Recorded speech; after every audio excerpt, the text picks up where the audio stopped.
You're listening to the Sportsman's Nation Podcast Network, brought to you by HuntStand. HuntStand is the #1 hunting app in the country, and at only $29.99, HuntStand offers a ton of functionality for hunters all over the country. Whether you own your own property or strictly hunt public, you can choose from over a dozen base maps, view property ownership information, 3D mapping, local weather, log your sightings and harvest, as well as use their trail cam management software and print maps from your hunt areas. Download it today at the Apple App Store or Google Play. HuntStand. Upgrade your arsenal. Welcome to the Land and Legacy Podcast. We're your hosts, Adam Keith and Matt Dye. This is your #1 resource for all things land. If you're interested in conservation, habitat management, hunting strategy, and rural real estate, this is the podcast for you.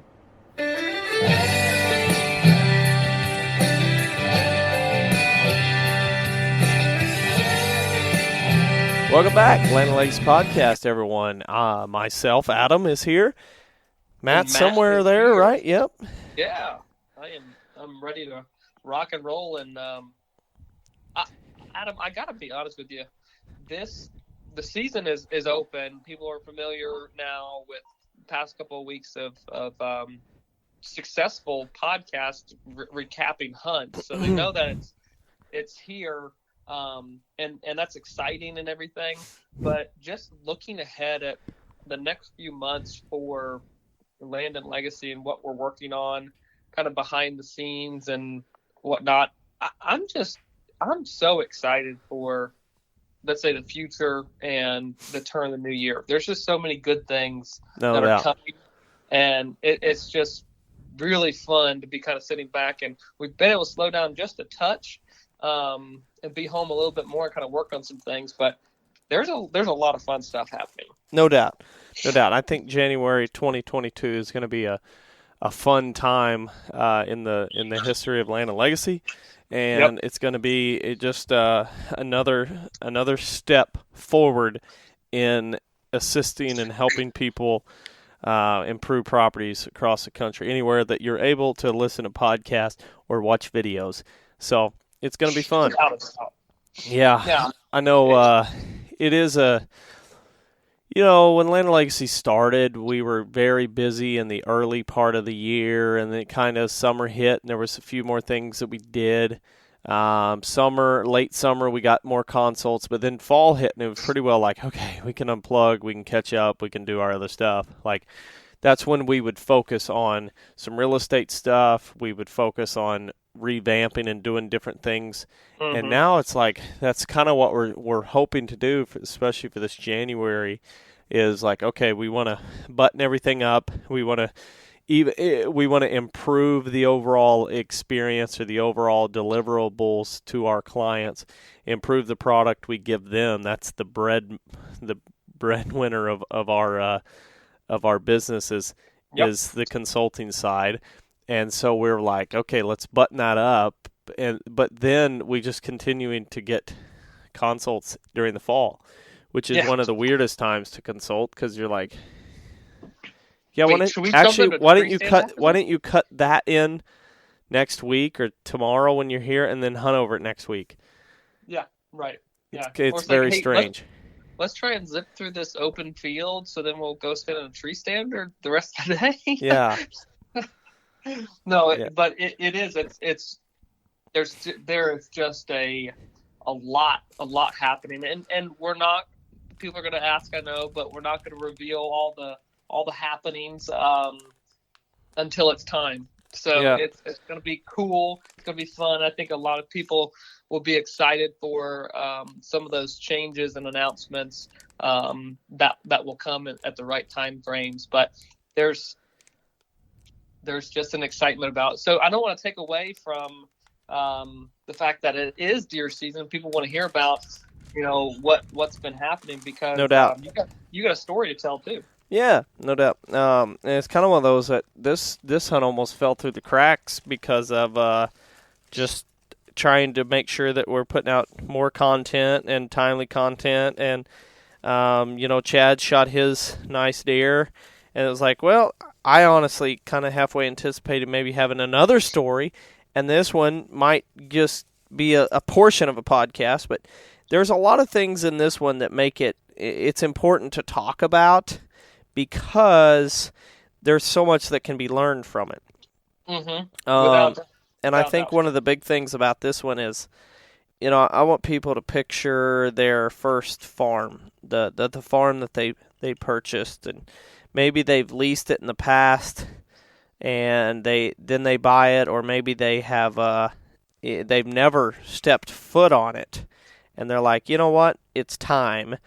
And you buy the farm, and then you think about, where's the first hunt going to be? Where are you going to go put your time in to be like the first official set on the new farm? And Chad and I, we had that opportunity. We had that opportunity this past week to do just that, and to make the first hunt on the farm as the owners. And we didn't quite do what we had probably planned all these years, because we've leased the Whistling Woodlands Ranch for we've been the primary hunters on it for nearly 15 years, and so we know the farm just as well as we know our own family farm, but it's like, okay, you think about it, dream about it. Where are we going to do the first hunt? You think it's going to be over this big, beautiful food plot that's way back in the back that nobody's around. You're like, I can't even hear cars, trains, planes, the neighbor's dog, the other neighbor's chickens. I can't hear anything. All I hear are the sound of wildlife. And that's probably that. I mean, that's what Chad and I would think. Like, okay, let's go do it. That is far from what we did. We hunted right next to the gravel road, on a food plot that was planted primarily as a screen. Yeah. And that's one of the key points of this podcast is, especially guys in the Midwest, in likely the southern part of the Midwest, because we seem to be a little worse off than the Midwest of, Iowa.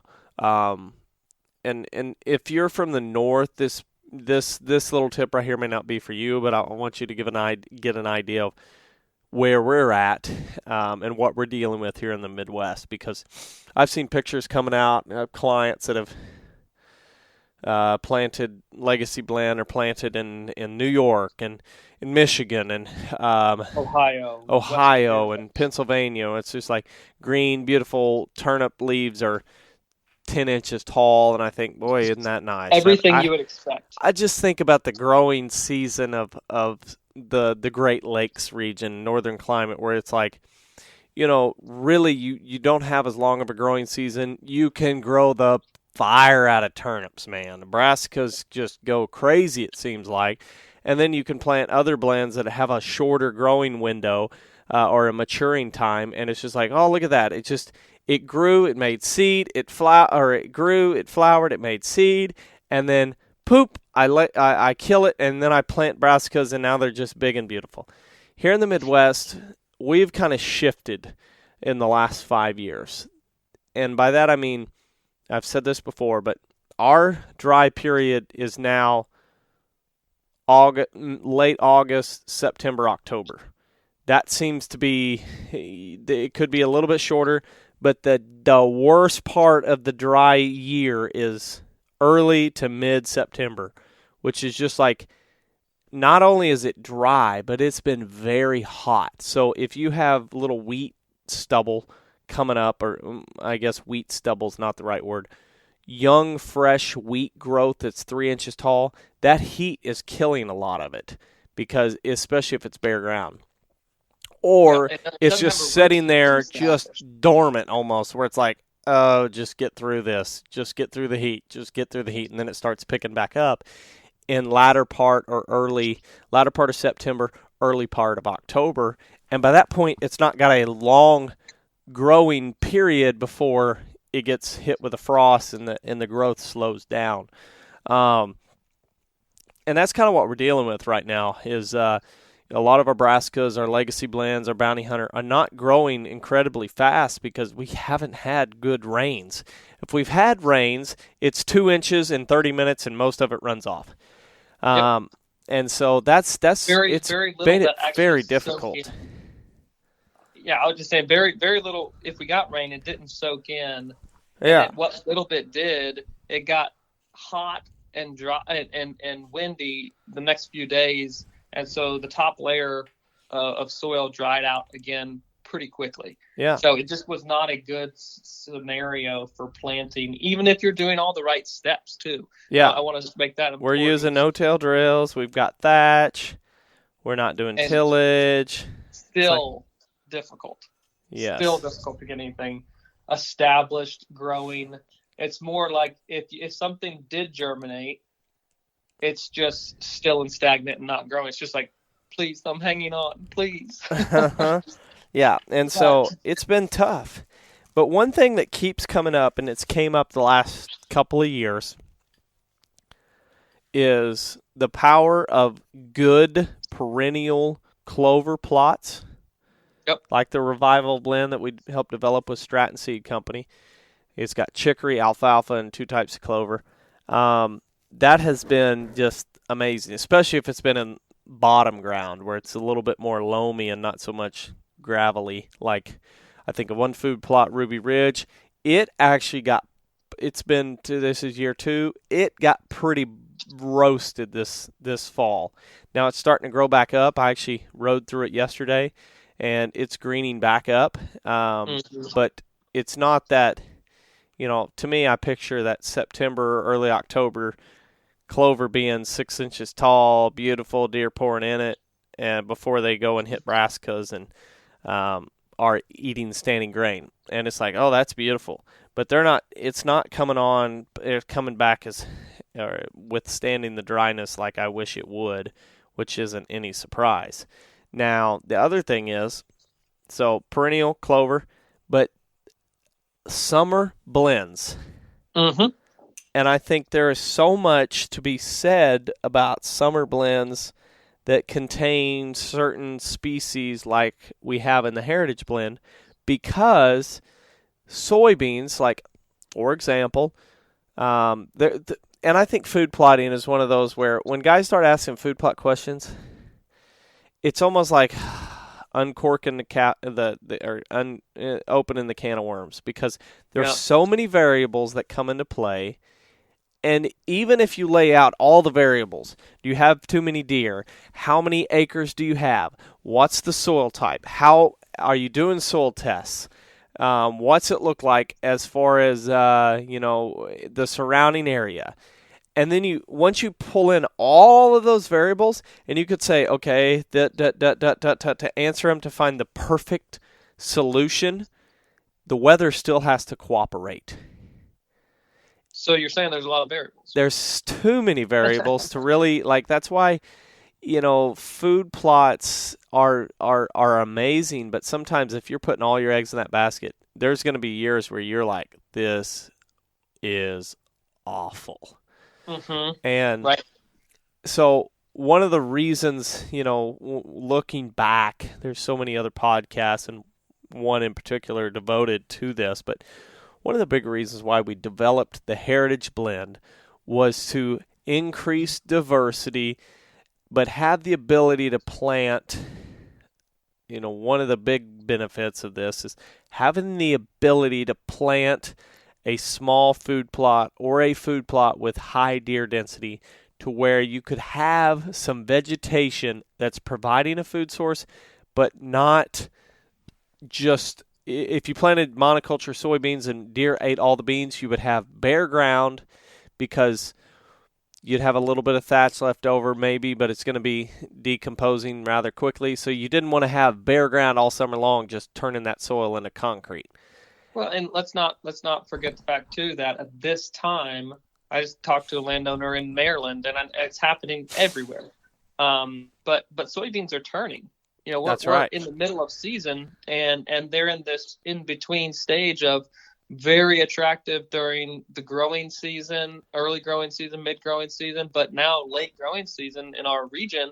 and let's say the central U.S., they're turning and are not attractive at this time frame. So there's just this lull period. But comparing that to the legumes that are in a heritage blend, such as cowpeas, lab, those varieties are doing phenomenal right now. That's right. So I drove not even close to turning a color. They die with frost.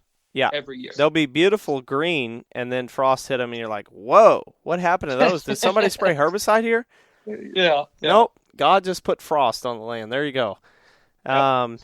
And so, like, to me, I've got a perfect example of that. In this little area, we have soybeans, strategy soybeans, which are, one of these kind of forage variety, but enlist traits to really try to control. We planted them to kind of try to control Cerisa lespedeza and a few other species as we get ready to turn it into pasture. So we were wanting to use different types of herbicide to really set back some of our invasive species.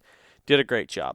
But they're already starting to turn, while then you have these other game changers that are still really green, growing in the main field is strategy beans. The north end in front of the redneck blind is game changer beans, but they're not doing that. They're hip high in places, belly button high in other places, and even a little bit taller. But they're just the leaves have started turning on the strategy beans, and then what leaves are really within reach on the game changers have been consumed, and so there's just a lot of stems sticking up. Then you hop across a creek and you have Heritage Blend, which looks like a jungle, like they're filming Rambo movies. This isn't an exaggeration though either. Like the growth tendencies of the Heritage at this specific time of the year, I would say like fully developed is a good word to describe it.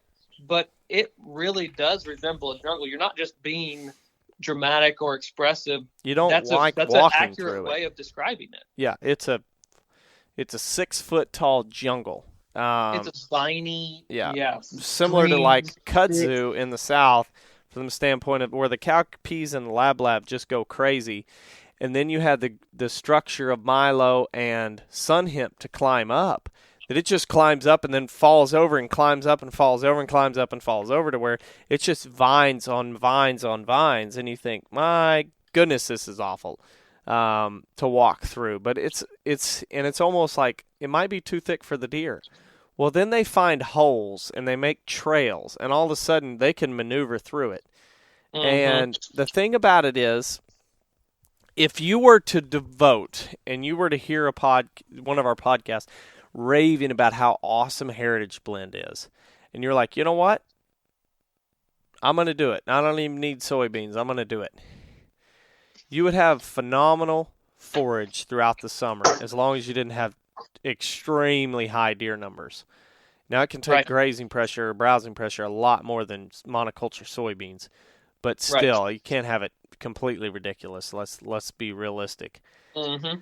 But if you were to just devote the whole farm to having heritage, you probably wouldn't have as good of late season attraction as you would if it was monoculture corn or monoculture soybeans. But you would still have pretty good attraction. And right now, the heritage is more attractive than the soybeans. And that's where our hunt kind of came into play of going, well, where do we want to go? Chad's like, that heritage right down there next to gravel road, that we planted it to try to screen eyeballs from one of our main plots. And he goes, there's a lot of deer traffic in there. And we got talking, and we're like, we need to shoot does, and we need to shoot a lot of does, and preferably in places that we're not trying to shoot bucks.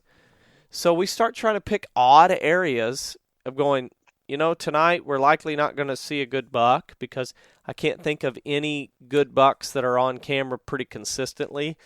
And let's just focus on harvesting does. Where do we go?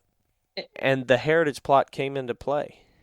Well, and to even set the stage a little bit more, give this idea of the attractiveness or power over beans right now. I know the cows have been grazing some of the beans, some of the bottoms that you guys have, but what is the acreage left, would you estimate, acreage left of beans in the bottom adjacent to this heritage plot? How many acres do you think? 10. 7 or 8? 10. Okay. Around 10. 10 acres of beans that were planted, soybeans, right? And the size of the field of heritage that is less than a half an acre.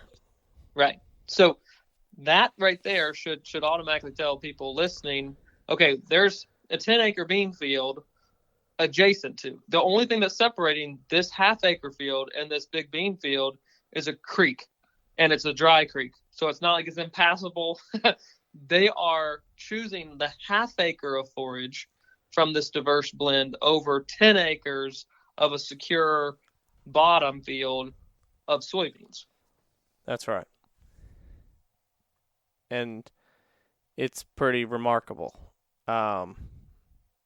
just how much the deer are coming into that little, I don't know, less than a half acre field of heritage. And acre field is the edge of the property along the gravel road. Now, it's not like a gravel road gets that like a ton of travel, but it is 2 yards from the gravel road. I mean, it's right there. It's right there. Yeah, there's, the gate. Actually, the gate to enter into the property is right there at one end of it, and then it kind of the road kind of veers away, and there's like a strip of trees and a creek. So only a portion of the field can be seen from the gravel road this time of year, but it is still it doesn't matter, right it's there, still close. right there. Especially when we felt like a lot of the deer could be coming from across the road. Sure. Yep. So I hope that kind of sets the stage, though, for people listening of the value that we're talking about. Again, it's not just, try and pump up the heritage blend. It's like times of the year, like right now, whether we're dry or not, this is going to occur, and it has occurred in years past, too, where they've started pounding the heritage blend at this time of the year. So it's a great option. It's a perfect summer annual, but it's not just summertime attraction and I'm air quoting, soil builder type deal. It's a great hunting food plot during early season. So I'll let you kind of take over the hunt, because I guess why were you guys focusing on does? Now, you said you didn't really have a buck to pattern, but beyond that. Yeah. When you pull up, and you pull up past podcasts, there's one called Year of Sacrifice.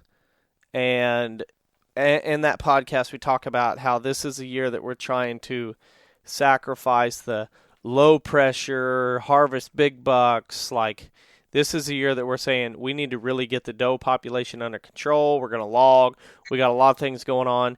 We're sacrificing that year. And, for us is we have to shoot some deer this year or the population is going to get out of hand quickly. And so that's why we're let's find areas. And I encourage this with every person that listens and every person we work with. Try to find areas to harvest does that aren't really in the heart of the property. They're not in right next to the bedding cuts. They're not right on every good food plot you have. Kill some does in areas that you typically wouldn't hunt by providing an attraction that may just pull one doe group there. It may just pull a doe there before dark. And you can pick deer off in these odd areas to avoid pressuring some of your better areas. Yeah. So the day that on this day, this particular hunt, conditions weren't really great. They were pretty good, but they weren't like 2 days previously or 2 days prior. And so it was like, well, where are we going to go? Let's think about this. Okay, the wind's southwest. Let's think about places that maybe we can get close to where it's not, we're also going to be running late because we're messing with the cows. So somewhere close that we can get to quickly. But we need to shoot does. We're shooting does. We're hunting does. We're hunting does. We're hunting does.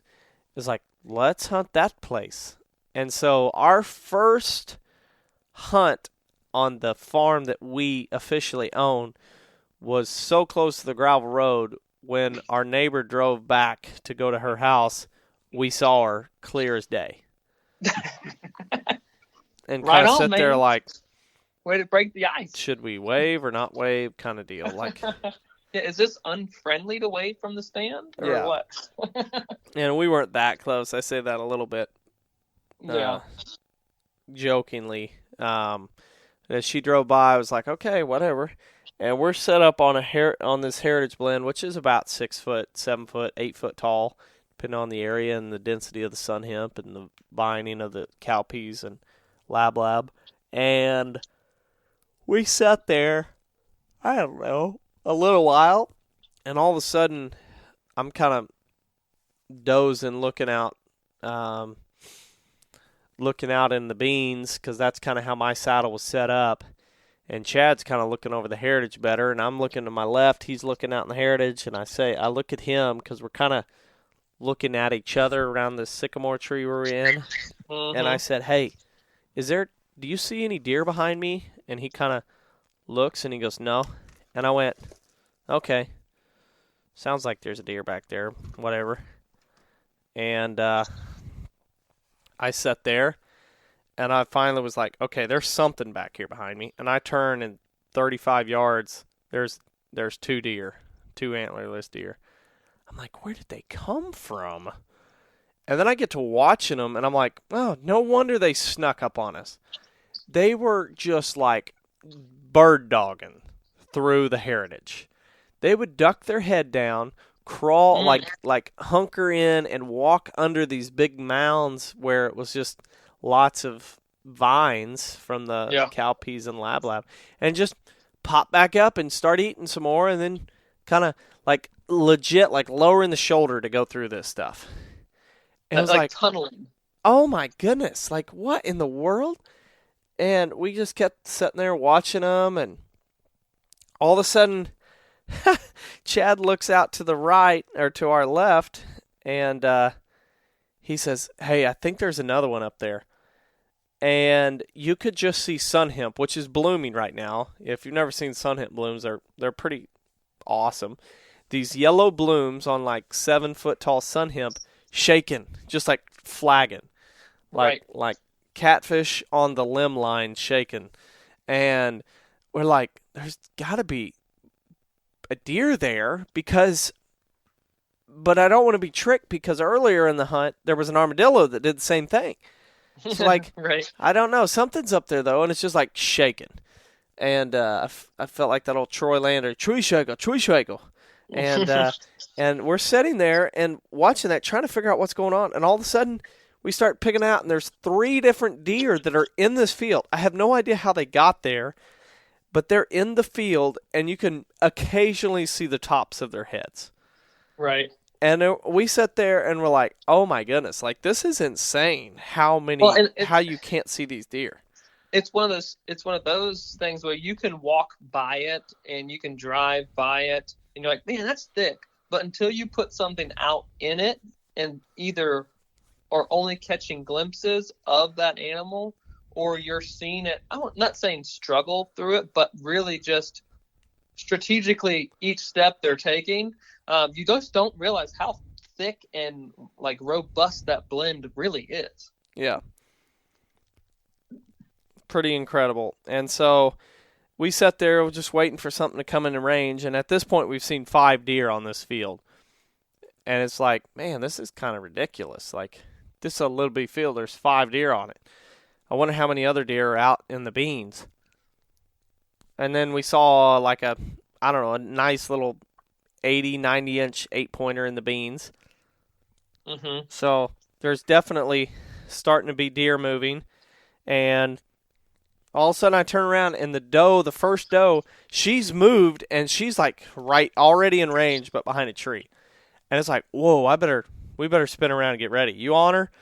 And she steps out, and I kind of shot like through a hole, and I mean, it was well over top of her back, and the heritage blend. Right. And I shot her, and she ran through, and half the time you couldn't even see her running. She was actually running through the vines, like just you couldn't see her. You could just see the area shaking, and she ran, and I mean, she went 30 yards. And fell over. And I don't know if it was the strangling of the vines or the actual arrow through the lungs that killed her. But, I mean, it was pretty crazy. But that's the other – so the one key point is not giving up on those summer blends early in the season. Designing, if you have does to kill, put in food, little attractions. You're not trying to kill a giant buck there, a mature buck there. You need areas that you can harvest does that aren't putting a ton of pressure on where your good bucks are at. And that's what this area is.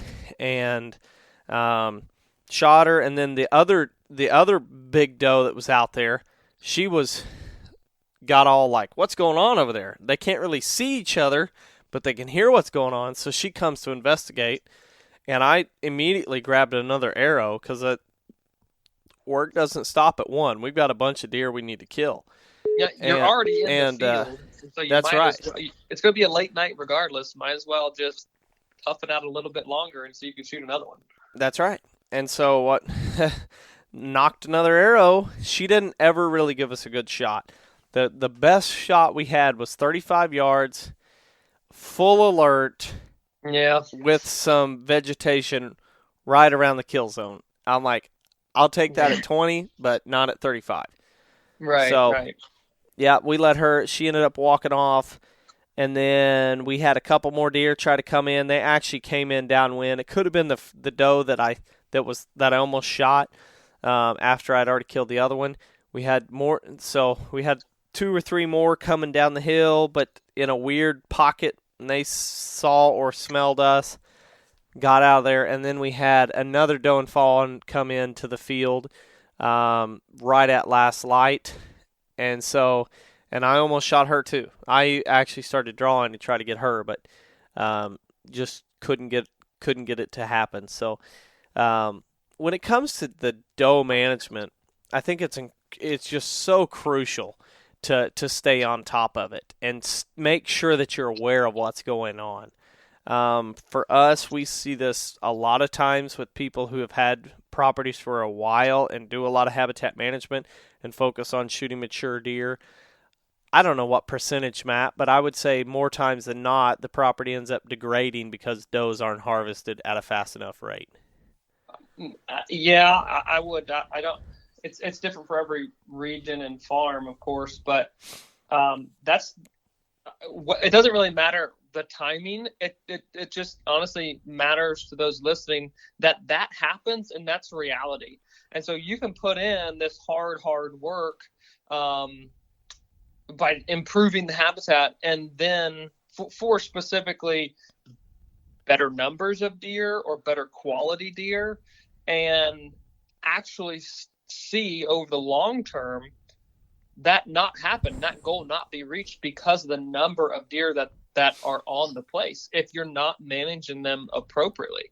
And that is one of the big missteps that I see people who are intense about trying to shoot and target mature deer is not understanding the value, let's say, of shooting antlerless deer in that exact same process. It's not an either or type situation. It's just the fact that we need to accept that that's a management strategy. Yeah, that has to happen. Has to. Yeah, absolutely has to. And there's so many. We're not talking about just farms though, too, Adam. That can degrade. We're talking about regions, neighborhoods, states where it's like they just get this fame around them for being a big buck area, and they can just degrade over time because the sole focus of many of the hunters that have the ability to manage the herd themselves, they're looking at, let's say, the top 1% of a population. Yeah. And that's the only thing on the radar. And I'm not against trophy hunting or trying to kill mature deer at the top of your hit list. There's nothing wrong with that. It's just, think about when you do TSI. I don't want to just cut trees. I want to cut trees and then want to follow up and probably cut some more and then use prescribed fire. It's not one practice. It's a series of practices that over time create an amazing result. But same thing when it comes to managing a deer herd is you have to keep up and maintain the actual herd density with what it is you're offering. And it's not an either or situation. You just got to do it. I think of people who, let's say you can't manage land too. Let's say you're sitting in a lease option.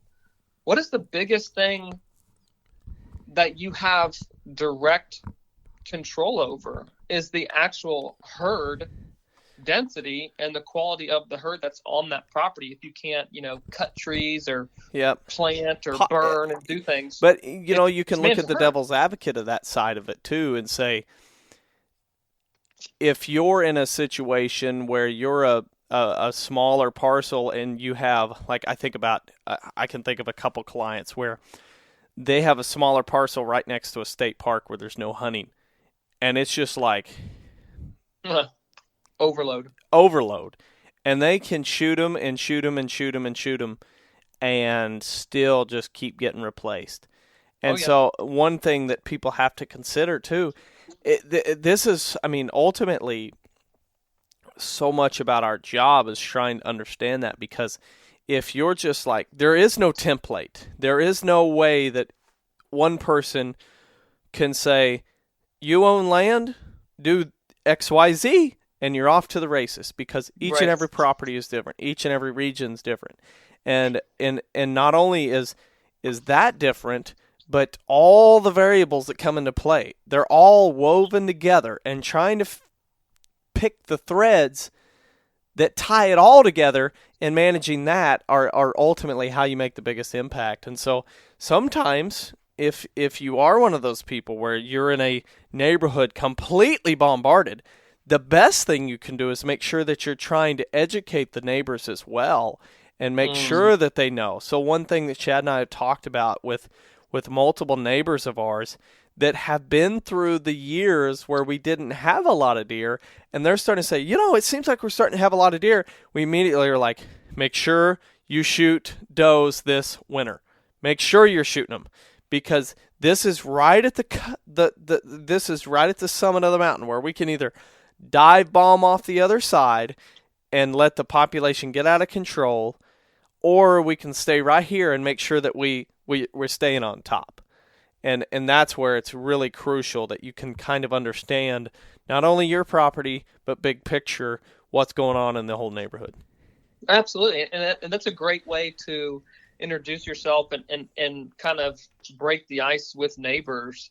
Talk about, population dynamics. Here's what I'm seeing. You don't have to reveal any buck photos, but talk about the number of does that you're seeing. Just trying to get on board with that open line of communication with neighbors. But it's essential. You have to partake in that, and you cannot rely on just trying to, air quoting, manage a farm by only trying to harvest, let's say again, that top 1% the overall population. That's not management. That's just harvest. And again, if that's what you want to do, great. But if you're trying to improve things, then you have to look at the overall harvest. And I guess another quick thought on that is when you're looking at, stressors and competition and things that impact food availability from the deer that you're wanting to carry over into future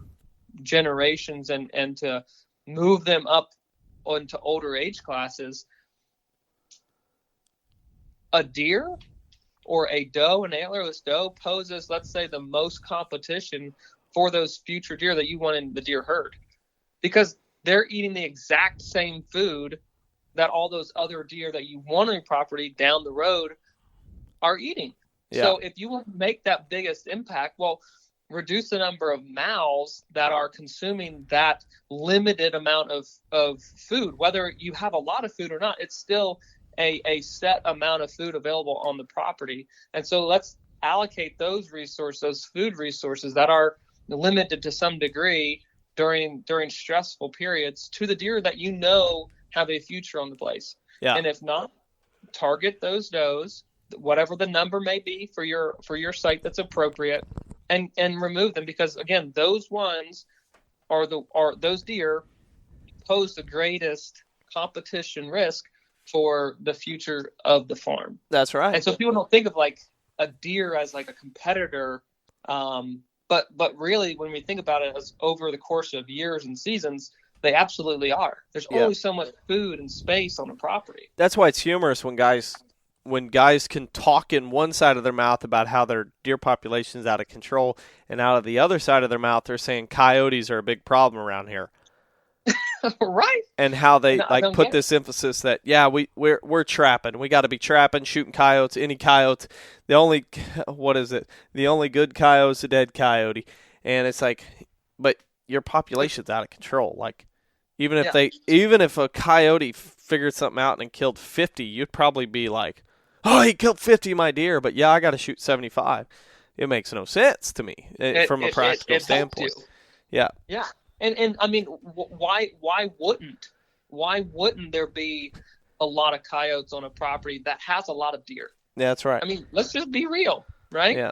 So let's just find the balance between it all and realize that herd management is important, just like habitat management is. And you guys are on the up and up, and obviously trying to get ahead and stay ahead of the curve that is going to happen. There's so many improvements, so many changes happening on the property that if you don't get ahead of it now, it's only going to be harder and more delayed down the road. So make your judgment call of how many your target number of deer that you're trying to hit at the or throughout the season, and if you need to readjust too. I think because of the amount of food that you guys can and do offer throughout the property, whether it be in the form of supplemental food or just the amount of woody browse, there always seems to be an increase post rut when it does get cold, the amount of deer that the property